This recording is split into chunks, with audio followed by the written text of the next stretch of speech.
नमस्ते। मैं Sachin Kulkarni CMD CFT हमेशा की तरह आज फिर तैयार हूं अपने ऑब्जर्वेशंस आप लोगों के साथ शेयर करने के लिए। आज की तारीख है 16 फरवरी 2023। हमेशा की तरह आज फिर शुरुआत करते हैं डिस्क्लेमर के साथ। जैसा कि आप लोग जानते हैं, मैं अपने व्यूज और वीडियोस यहाँ पे पोस्ट करता हूँ, शेयर करता हूँ। ये सिर्फ स्टडी पर्पस के लिए होते हैं, ये मेरे ट्रेडिंग कॉल्स या रिकमेंडेशंस नहीं है। तो मैं आप लोगों से रिक्वेस्ट करूंगा, मेरा वीडियो आगे देखने से पहले ये डिस्क्लेमर एक बार जरूर पढ़ें। हमेशा की तरह फिर शुरुआत करते हैं निफ्टी के चार्ट के साथ। निफ्टी का इंट्राडे चार्ट यहाँ सबसे पहले देखते हैं। अवर्ली चार्ट यहाँ पे आप लोगों के साथ मैंने शेयर कर दिया। ये कल हमने गैप एरिया पे हॉरिजॉन्टल लाइंस ड्रॉ की थी, क्लोजिंग और ओपनिंग प्राइस पे। Body to body gap, body to body gap पे हॉरिजॉन्टल लाइंस ड्रॉ की थी। आज ब्रेकआउट आया। ये बजट डे हाई फ्यूचर में आज क्रॉस हुआ, कल स्पॉट में क्रॉस हो गया था।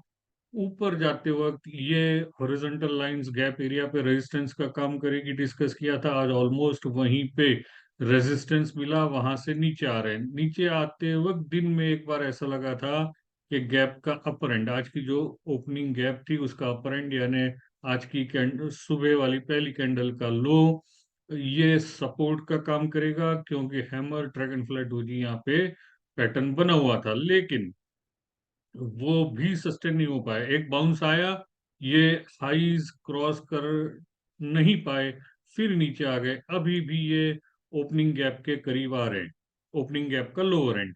अगर ये गैप सस्टेन हो जाती है, कल ये सपोर्ट का काम करती हैं, तो फिर एक बार बाउंस आ सकती है।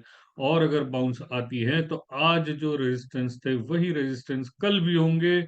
और आज के हाईज क्रॉस हो जाएं तो यहाँ ये टॉप कनेक्टेड जो ट्रेंड लाइन है 18,228 के करीब, ये अगले रेजिस्टेंस होंगे। गैप सस्टेन नहीं कर पाए, उसके नीचे आए तो कल जहां से ब्रेकआउट आए थे, ये लेवल थी 17,980। ये पहला पहला सपोर्ट होगा। उसे तोड़ के नीचे आ जाए तो ये मूविंग एवरेजेस के जो यहाँ पे बैंड ड्रॉ किए हैं 17,930 और 17,880, ये अगले सपोर्ट्स होंगे। डेली चार्ट्स देखते हैं। डेली चार्ट्स पे ये मूविंग एवरेज बैंड पे रुके हुए डोजी बना रहा है, डोजी स्टार पैटर्न बन रहा है, शूटिंग स्टार और डोजी स्टार पैटर्न बन रहा है। अगर शूटिंग स्टार के लो ब्रेक हो जाते हैं तो नीचे आने के चांसेस हैं, और अगर नीचे आते हैं तो ये प्रीवियस हाईज जो क्रॉस करके ऊपर चले गए थे 970 के अराउंड। और ये गैप एरिया, आज का गैप एरिया तो हमने वैसे भी इंट्राडे के चार्ट्स पे डिस्कस कर ही दिया है। तो ये नीचे आते वक्त सपोर्ट के काम करेंगे। और अगर ये गैप सपोर्ट दे देती हैं, फिर हम इस बैंड में एंटर करते हैं, तो वो अपर बैंड जो आता है 18,261, ये अगला रेजिस्टेंस होगा। वैसे आप यहाँ स्पॉट निफ्टी में अगर देखें, निफ्टी स्पॉट 127%, ये बजट डे हाई लो थे, इसके 127% पे रिट्रेसमेंट पे रेजिस्टेंस था, जिसे क्रॉस नहीं कर पाया, वहां से नीचे आ रहे हैं। लेकिन ये कई बार ऐसा हुआ है कि यहाँ अगर आप देखें, आज आरएसआई अपना अबव 50 है और बैंड के करीब है। आरएसआई ऐसे ही 60-61 के तरफ चले जाते हैं, यानी थोड़ी मूवमेंट ये सस्टेन हो जाती है तो एक अच्छी खासी बाउंस आने के चांसेस है। जैसे यहाँ पे ये आरएसआई 50 क्रॉस कर रहा था, बैंड में प्राइस थी, बैंड क्रॉस होते ही एक अच्छी मूवमेंट आई थी।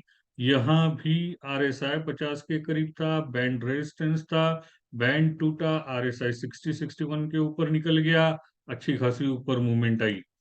हमेशा अभी ये जो फॉल यहाँ इस टॉप के बाद जो भी बाउंसेस आई हैं आरएसआई 50 के ऊपर और एवरेजेस के बैंड के ऊपर निकलने के बाद एक अच्छी मूवमेंट देते हैं। तो देखते हैं अभी ये सस्टेन होते हैं नहीं होते। कल ही हम नीचे चले आते हैं और कल से ही फॉल स्टार्ट हो जाता है तो सस्टेन होना मुश्किल है, लेकिन कल सस्टेन हो गए और अच्छी एक बाउंस आ गई बैंड के अपर एंड तक, तो चांस है इसे पार करके भी चले जाए। लेकिन फिर भी जैसा हम कहते हैं, जैसे जैसे एविडेंसेस डेवलप होते जाएंगे उस हिसाब से ट्रेडर के ट्रेड होने चाहिए। बैंक निफ्टी के चार्ट्स देखते हैं। Bank Nifty moving average resistance, previous tops resistance, budget day high cross नहीं कर पाया फ्यूचर में, और स्पॉट में वही ऑलमोस्ट बजट डे हाई ही रेजिस्टेंस था, वहां से नीचे आ रहे हैं। अभी नीचे आ रहे हैं तो ये स्विंग लो जो यहाँ पे ये ड्रैगन फ्लाई पिछले जो रेक्टेंगल बनाया हुआ था इसका लोअर एंड है, ये सपोर्ट का काम करेगा जो आएगा 41,095 के अराउंड। ऊपर चले आते हैं तो आज ही की कैंडल का high band area 42,088, upper band 42,701, ये अगले रेजिस्टेंसेस होंगे। 60 मिनट चार्ट पे हमने एक रेक्टेंगल बनाए थे 8-10 दिनों से, जिसके आज ब्रेकआउट आ गए थे। हो सकता है ये फॉल्स ब्रेकआउट में कन्वर्ट हो जाएं। यहाँ बजट डे हाई तो वैसे उसके ब्रेक होने के बाद ये रेजिस्टेंस का काम करेंगे, तो यहाँ तक पहुंच ही गए थे, लेकिन अब नीचे आ रहे हैं। नीचे आ रहे हैं, मूविंग एवरेज सपोर्ट दे दे तो ठीक, नहीं तो फिर इसका लोअर एंड आना, नेक्स्ट सपोर्ट होना पॉसिबल है। फिर भी जैसे जैसे pattern, RSI still trading in bullish overbought zone, यानी अप ट्रेंड राइज चल रही है, उसमें ये बुलिश जोन में अभी भी ट्रेड कर रहा है। 38 के नीचे अगर आरएसआई नीचे चले आते हैं, इस हिसाब से, इस चार्ट के हिसाब से 38 के नीचे अगर आरएसआई चला आता है तो थोड़ी सी मुश्किलें बढ़ सकती हैं, लेकिन तब तक अभी ये बाउंस के बाद एक करेक्शन ही कंसीडर किया जा सकता है। मैं उम्मीद करता हूं हमेशा की तरह आपको मेरा आज का ये वीडियो पसंद आया होगा। कल फिर मिलूंगा अपने ऑब्जर्वेशंस के साथ, तब तक के लिए धन्यवाद।